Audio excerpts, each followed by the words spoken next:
பல்லாயிரக்கணக்கான கடவுள்கள் தவிர இன்னும் என்னவெல்லாம் கடவுளாயிருக்குது பாருங்க.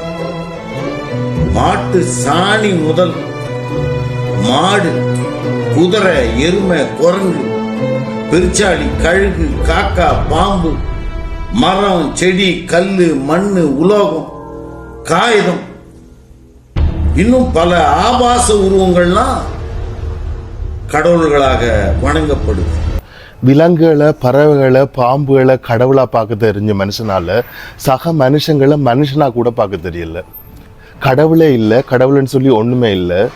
ஆனால் கொஞ்சம் பேரை கடவுள் தலையில இருந்து படைச்சதாகவும், தலையன்னா தலையை சொல்கிறாங்களா மயிரை சொல்கிறாங்களான்னு தெரியல. சில பேரை நெஞ்சில இருந்து படைச்சதாகவும், சில பேரை தொப்புல இருந்து வயிற்றுல இருந்து படைச்சதாகவும், சில பேரை காலில் இருந்து படைச்சதாகவும்.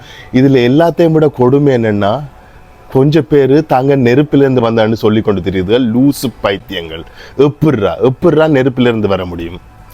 கடவுள் யாரையுமே நோமலாக பிறந்து வர மாதிரி படைக்கலையா? விலங்குகள், பறவைகள், பாம்புகள் எப்படி குட்டிகள் போடுதோ அப்படி குட்டிகள் போட்டு பிறந்து வர்ற மாதிரி கடவுள் யாரையுமே படைக்கலையா?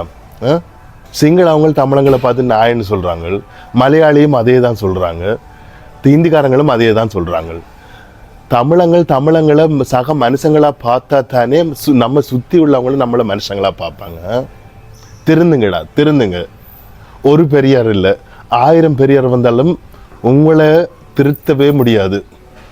இந்த உண்மையை சொன்னால் குடிகாரன் குடிச்சு போட்டு உள்ளறான்னு சொல்கிறானுங்கள்.